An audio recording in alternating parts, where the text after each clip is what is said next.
Hello, and welcome again to Habits and Health Span, an Amway podcast. We're so glad that you've chose to be with us today. My name is Alyssa. This is my co-host, John. We're glad to be with you on this learning journey together for all things health span. John, how are you? What's going on in your life these days? Well, I'm doing great, but also a little stressed out, and here's why. Okay. I am applying for a new place to live. Ah. All right, sort of at the beginning of next month, moving out of my current place, and I'm not going far, just around town, but looking at new apartments, new duplexes, it can be kind of tricky. That makes sense. Have you found anything that you've really, really liked? There's been a couple as I'm zeroing in on what I do and don't want. I found this one that was so perfect. Perfect location, perfect price, utilities included. I said, John, should I apply? No. Take a tour first. And that was my mistake, Alyssa, because someone got to it first. I remember when we were looking for a place years ago, and we encountered that a number of times. Tricky stuff. I'm keeping an open eye because when you find the right place, you know. When you know. I'm just going to have a gut feeling about it, and I'm going to trust that gut. Hey, it's funny that you should say gut because that's kind of what we're going to be talking about today. No kidding. We have two amazing guests with us today. First, we have Dr. Emily Ho. She is the endowed chair and director at Linus Pauling Institute, as well as a distinguished professor at the College of Health at Oregon State University. Dr. Ho, welcome. It's great to be here. I'm really excited to talk about gut health and nutrition. It's one of my favorite things to talk about. Amazing. Can't wait to pick your brain about the gut. Also joining us, we have Dr. Nikki Contractor. She is the Director of Global Nutrition Product Development. Welcome, Dr. Contractor. Thank you. Equally excited to be here. Gut health is one of my passion topics as well. I think we are also very passionate about learning, so can't wait to hear what you have to say. Yes, I'm very excited about this because I have so many questions. So let's dive right in. All right. Can you tell us, Dr. Ho, what is gut health? So our gut health is a combination of a lot of different factors. It's not only our gut health in terms of the cells that make up our digestive system that allows us to absorb the nutrients we need, also keep things out that we don't want. But it's also these trillions of microorganisms that live within the gut that also play a big part of how we absorb nutrients. But it's increasingly clear that gut health and those microorganisms are so much more than just gut health, that they play a huge role in many aspects of our health. And that's why there's been a lot of interest both from the public and from the researchers. Now, Dr. Ho, maybe I'm the one playing catch up here, but when we're talking about gut health, can you just break it down for me and for the listeners? What are we talking about when we just say the gut? Obviously, I'm looking down and knowing that I want to lose a couple pounds off of mine, but you mentioned some of what goes in, some of what comes out, everything in the middle. Can you just really hone in on where exactly we're talking about?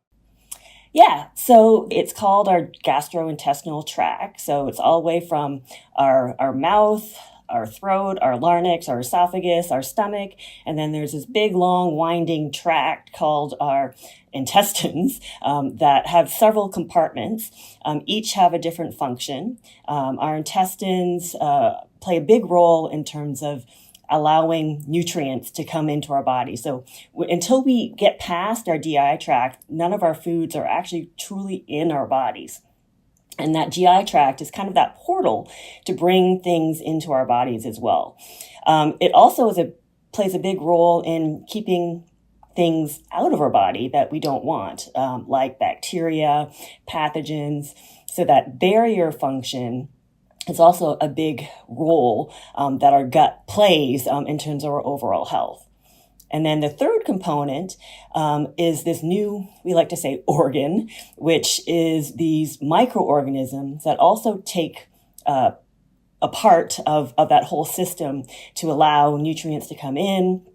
They help feed the cells and keep them healthy. And they play a big role in metabolizing a lot of those nutrients and plant components to provide not only nutrients, but factors that can get absorbed into our body that play a role in our immunity, in our cognition, and our metabolism as a whole. So it's multi-leveled.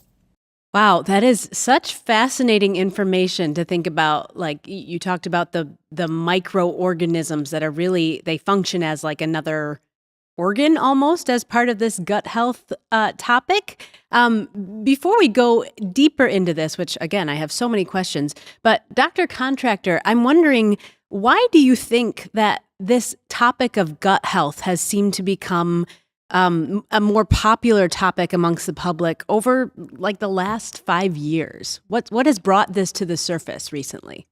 That's a great question. And I think it's important for us to recognize that gut health has been like a traditional knowledge space, long known. My mother came from India.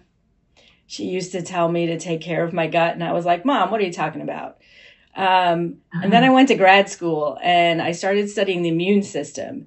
And that was a long time ago. I won't tell you how long. But what I learned in that was that the microorganisms that Dr. Ho talked about directly contribute to inflammation in the body, right?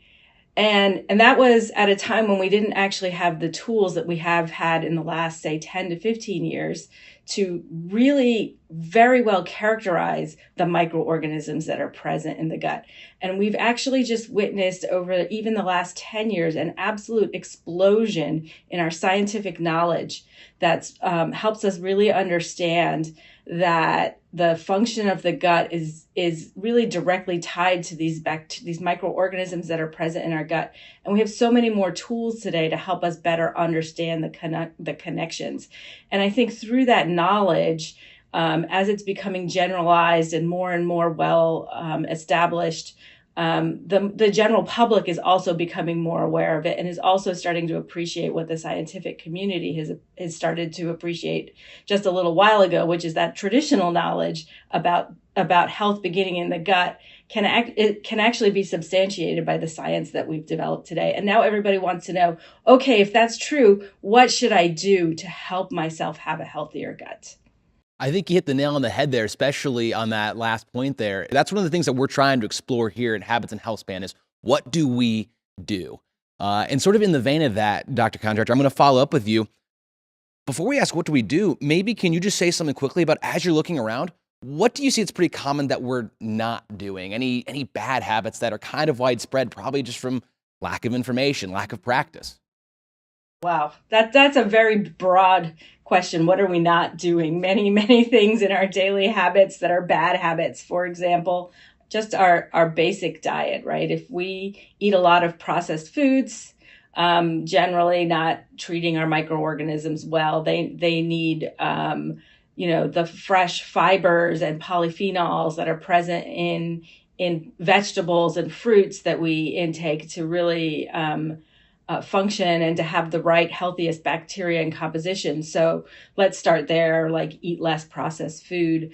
Other things that surprisingly contribute to gut health are things like stress levels, sleep, exercise, hydration. So I think it's important, to take a look at your entire kind of scope of habits and say, where am I not doing the things I know I should be doing? And actually, those things will contribute directly to having better overall gut health. Well, Dr. Contractor, I asked about society in general. I didn't ask you to list everything that I'm doing wrong. How'd you know that? I'm just kidding. That's fantastic. And already I'm taking notes going, all right, change that, change this, do that.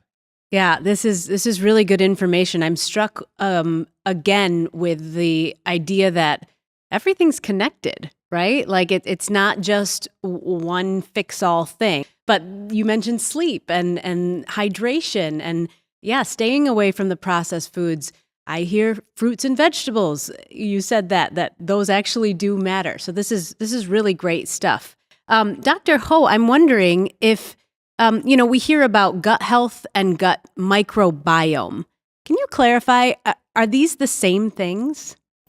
Yeah, that's a great question that people get confused around. The reason people get confused is that they're highly interrelated. So your gut health and your gut healthy gut microbiome, both are players in terms of your overall gut health and your overall health as well. But the gut health really is about the health of that digestive system that I talked about earlier. How well those cells that line, for example, the GI tract and your intestines are absorbing the food and nutrients that we need, and also maintaining that barrier function in terms of making sure that things that you don't want, like harmful microorganisms, are getting in and everything is working well. The gut microbiome are specifically the microorganisms that are in the GI tract. And I will say there are many microbiomes in our bodies as well. There's a microbiome in our skin, in our mouth, in other organs as well. So it's not just the gut that contain these microorganisms. But these microorganisms also have a very specific function in terms of some aspects of breaking down food components. They play a big role in protecting us against pathogens. They help produce new beneficial compounds that are helpful not only to our gut cells, but also cells in the body. And they also have their own specific role in terms of aiding our immune system and our immunity as well. And all of this, works together. The gut cells and the microorganisms, the microbiome, are really a living, dynamic environment that kind of feed each other and many other things. And what's fascinating is that both are influenced by many different and the same factors, including things that we consume, things like antibiotics and medications, things like stress levels that Dr. Contractor mentioned as well. And we know that maintaining that balance is a cornerstone for our health, but we're still really at the early stages of understanding how it's all put together. You mentioned balance, which I love that word because it all of a sudden feels like, okay, some of the pressure is off because it's not like we can do all of the things perfectly, right? But it is about the balance of all these factors that you're talking about and the effects that they have on the microbiome or gut health, both. I'm wondering, could you describe what, say, something like stress is not balanced in somebody's life? What sort of effects would you start to see on the microbiome or on gut health? It's going to be pretty variable depending on all the other factors that are in your life as well. But in general, when you are stressed, there are compounds like stress-derived hormones that instigate a biological response in your body, including within your gut, where you'll see things like more inflammation, more oxidant stress that can cause physical damage to those cells that line your gut and then cause problems with that barrier function.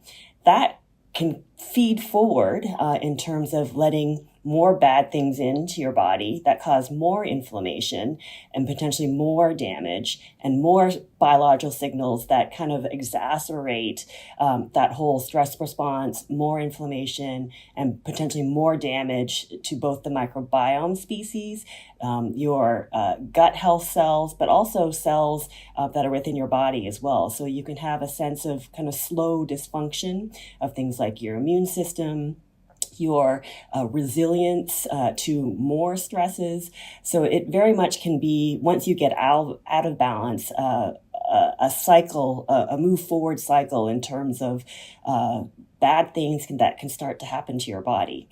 So being in that balance just helps stop that cascade of events that can lead to dysfunction and then eventually symptoms of illness and or not feeling great. It makes sense. I appreciate you speaking to that. And now I'd like all of us just to collectively take a deep breath and reduce those stress levels. We can do this together. John, take us to our next spot. Yeah, I'm thinking a lot as you're sort of talking, when I'm sort of doing a downward spiral, whether I'm applying for my house and I'm getting stressed out, I'm thinking back to sort of that traditional wisdom that Dr. Contractor mentioned earlier, right? And the traditional wisdom I'm always told is like, are you sleeping? Are you exercising? Are you eating your vegetables? And my answer is usually, stop attacking me. Why are you judging my life choices? But I would love to hear, Dr. Contractor, kind of in the vein of that traditional wisdom, what exactly are our vegetables and the chemicals in vegetables doing with our gut microbiome, or even how they're working on our body apart from the gut microbiome? So what we've discovered is that plants are full of what we lovingly call phytochemicals. What is a phytochemical? Essentially, a phytochemical is a molecule that's present in the plant that has an effect in the body. So it'll interact with the cells and the molecular structures in your body, and maybe it'll have a positive effect on your immune system, or maybe it'll have a positive effect on your antioxidant system, and a whole host of other possible beneficial effects that have been observed. And fruits and vegetables are full of these compounds. And when we eat them, we release these compounds. And some of that happens through our process of digestion normally, but some of that also happens through the process of our bacteria digesting the plant matter that we ingest. And that results in the release of phytochemicals that then act in our body. So one example, really, really simple example, and that relates directly to gut health, is the production of a compound called butyrate. So butyrate is produced by bacteria in our guts, but it's produced only when they consume fiber from fruits and vegetables. And so essentially they're taking fiber, which could be considered a phytochemical, converting it into butyrate, which then helps support the integrity of the gut lining that Dr. Ho talked about earlier. So that's just one example. There are many other antioxidants, for example, that are present in fruits and vegetables that also impact our bodies. Another really great example, this one's not connected to gut health, but connected more to eye health, is a phytochemical called lutein that's present in tomatoes. And this actually goes to our eyes and helps protect our eyes. And so it's really an important phytochemical for us from that perspective. So we get them everywhere.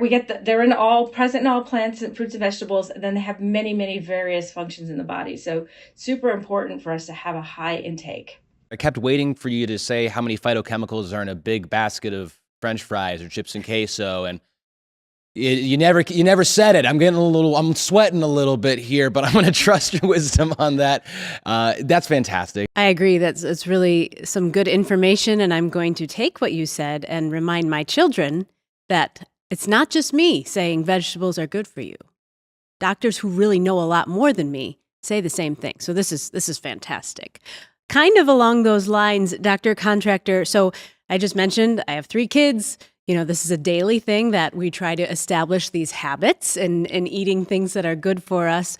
What happens with, our microbiomes if when we're younger, we're not making incredible choices or perhaps maybe looking more into the future?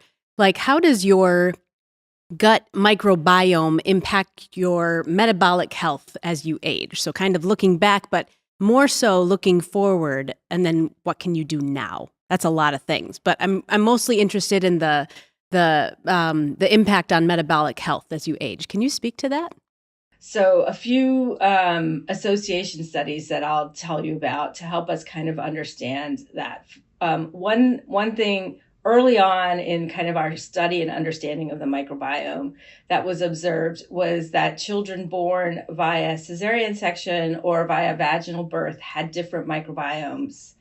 And that those different microbiomes were associated with slightly different outcomes. So right from birth, right, we can observe that our microbiomes play an important role in establishing future health outcomes. And then more recently, there was a very interesting study that was conducted in an animal model, because you can't really do this kind of work in humans.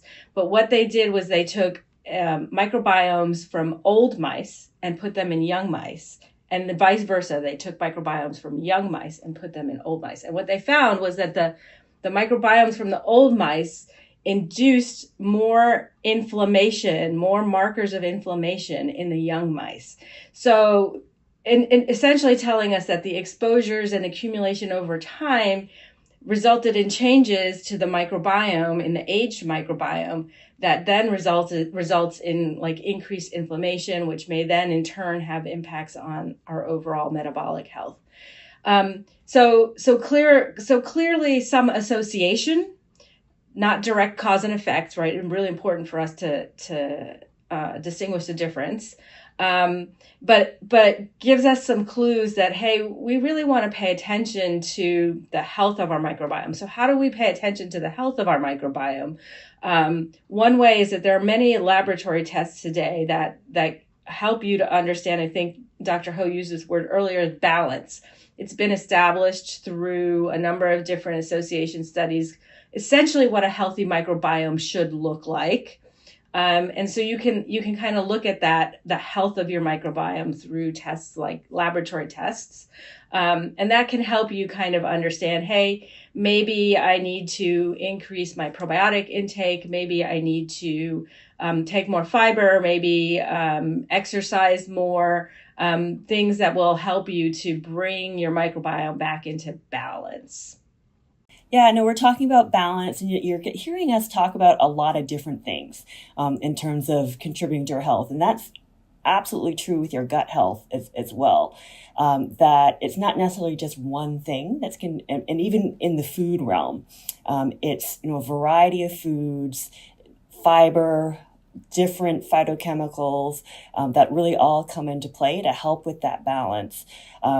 The balance in your microbiome. So what is a healthy microbiome? We know some of the qualities, and one of the biggest qualities of a healthy microbiome is what's called diversity, that there are a lot of different types of bugs that are in your body and not a predominant one. There are some bugs that are called commensal species that are kind of beneficial ones.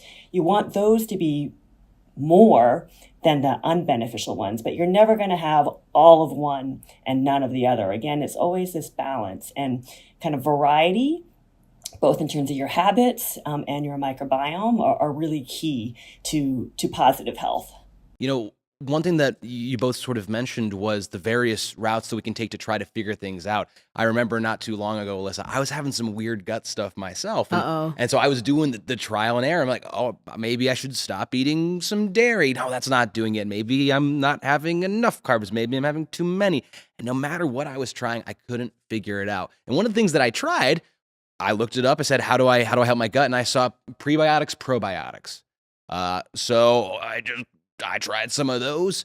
Long story short, apparently I had too much sugar-free gum in my diet. I wasn't eating it, I was just chewing it, but that was, apparently there was a sweetener or something. At least that's what I figured out for myself.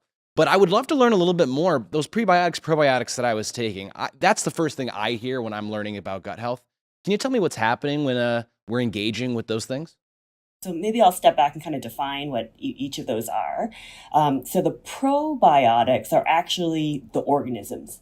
So you're consuming either a supplement or a food that contains live microorganisms that your body needs. So you're actually helping kind of populate some of that diversity directly.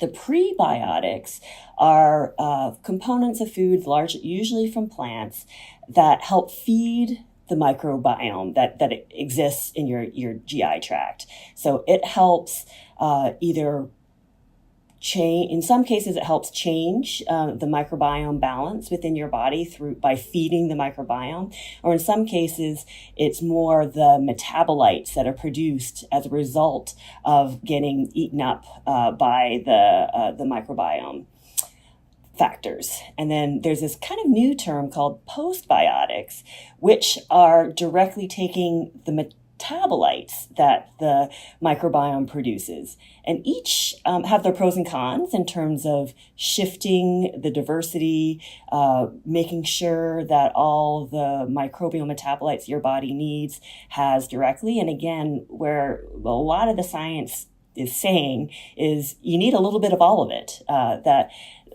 either through food or in some cases supplementation, consuming a variety of things that have both live species, that are prebiotics, high fiber foods or high polyphenol rich foods, and perhaps also taking in some foods like fermented foods that have already created some of those compounds as well. So there isn't really a one size fits all or a one recommendation that fits all. Again, it all comes down to what our grandmothers have told us: eat a variety of things. Are there certain foods, Dr. Ho, that are higher in these probiotics? Yes.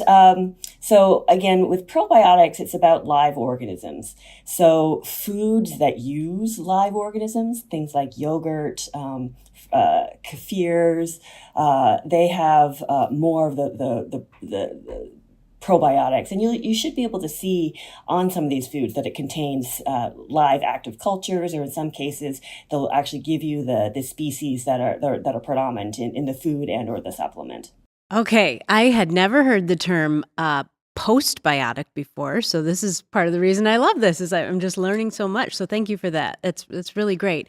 Dr. Contractor, Dr. Ho just mentioned the fermenting process that apparently can take place also in the gut microbiome. It metabolizes the plants we eat through this fermentation process. Dr. Contractor, can you explain this a little bit more, this fermentation process? Yeah, so I think the word fermentation probably has an association for us in the production of beer, shall we say. But actually, it's a very similar process. It's bacteria taking a food source, metabolizing it and converting it into something else. And in a giant, reactor that produces beer, it produces alcohol. In our guts, generally it produces it produces metabolites that, is the conversion of phytochemicals, the conversion of fiber. These are the primary food sources for the bacteria in our guts, into something else. And typically the something else is something that is biologically, physiologically active in our bodies. And so it's really just that. So at its simplest, fermentation is the process of a bacteria or microorganism converting its foodstuff into a metabolite. One thing you mentioned, Dr. Contractor, was how oftentimes we'll hear the word fermentation, say with the production of beer. It makes me ask, is this process with other plants, is that able to happen outside of the body or start to happen outside of the body? So by the time that we're actually eating these plants, it's more, I don't know, there's more bioavailability towards us with them? Yeah, absolutely. Let me just describe what bioavailability is. Bioavailability is a term we use to describe how accessible something is to our bodies. So if we take something in and then we presume that it gets absorbed into our system, but we have ways of measuring that. For example, in the blood, we can look for the metabolites that we've been talking about that are produced by bacteria. We can measure that, and that tells us whether the molecule gets absorbed and is present in the blood. And then bioavailability means that it's able to be used by our bodies and provide the benefit that we need. So you can ferment external to the body, right? So Dr. Ho already told us about yogurt, for example. That's also fermentation, but let's talk about sauerkraut, kimchi. These are all fermented foods that we consume. And again, that's a process of fermentation, releasing the metabolites from the plants into the food, and then you can consume that. And on an industrial scale, we can also do that. For example, with our greens, we know that it's important to take a large variety of greens.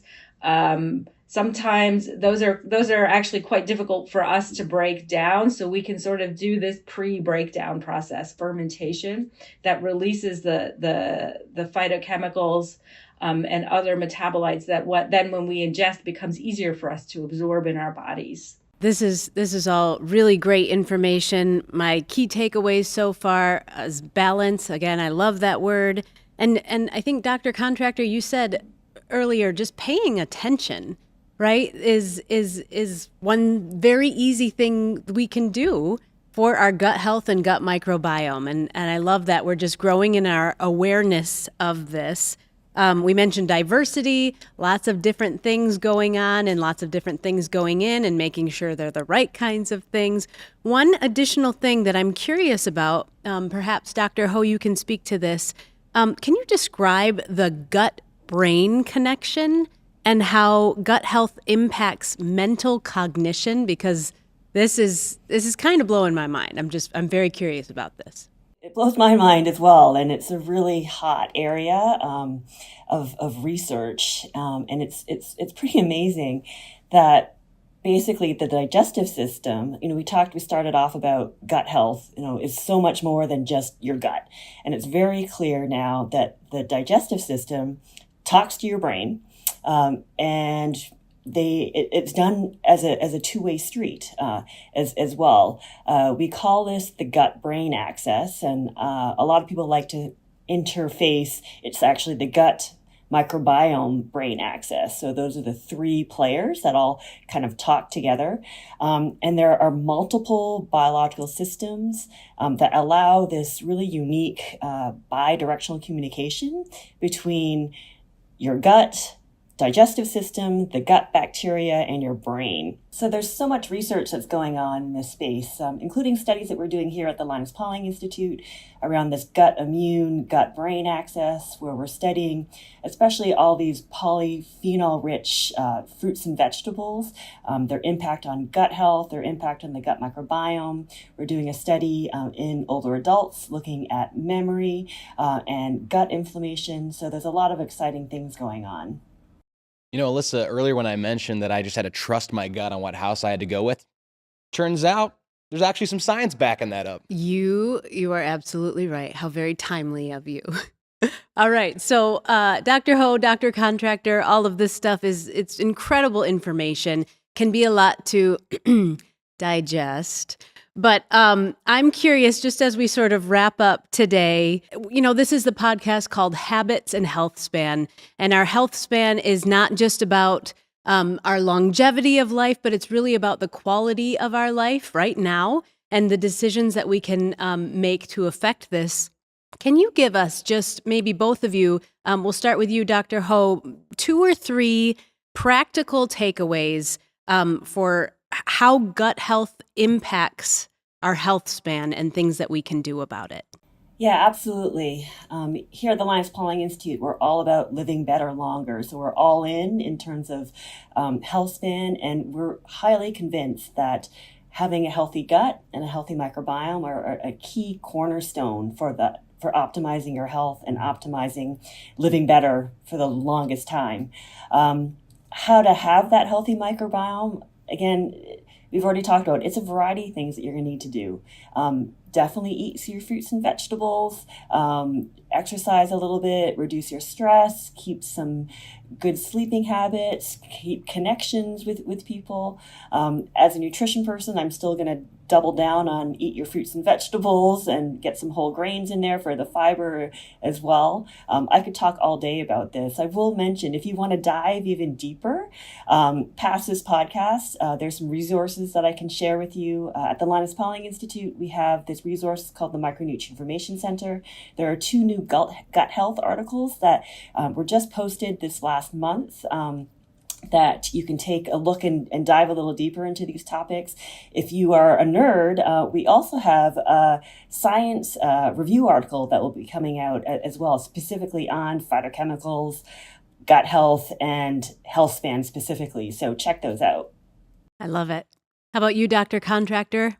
Yeah, I think it's important for us to remember that really what we're trying to do over the course of our lives is maintain our resilience. When you're young and you get sick, you bounce back right away. But as you age, you start to realize, hey, this cold is lingering, or, this, I'm feeling sore in the morning every day when I wake up. Like, we start to lose our resilience as we age. And the same thing is true for your microbiome, right? And it starts to lose its resilience as we age. And so, I think, again, the practical advice that Dr. Ho mentioned, it makes sure you're eating your fruits and vegetables and your whole grains. Make sure you're paying attention to your gut. If for some reason it's really hard for you to get those fruits and vegetables, make sure you've got a probiotic and a fiber source in your supplement routine. These things will help you kind of maintain that resilience of your microbiome over time, which in turn, we hope will help you maintain your resilience and perhaps, over time as we age, improve our health span. Well, there you have it, straight from the mouths of the experts themselves. A huge thank you to both of you, Dr. Ho, Dr. Contractor. Thank you so much for joining us. Make sure to like and subscribe on YouTube and Instagram. Follow Amway on Facebook. And remember, trust your grandma. Eat those veggies. She knew what she was talking about. We'll see you next time. See ya.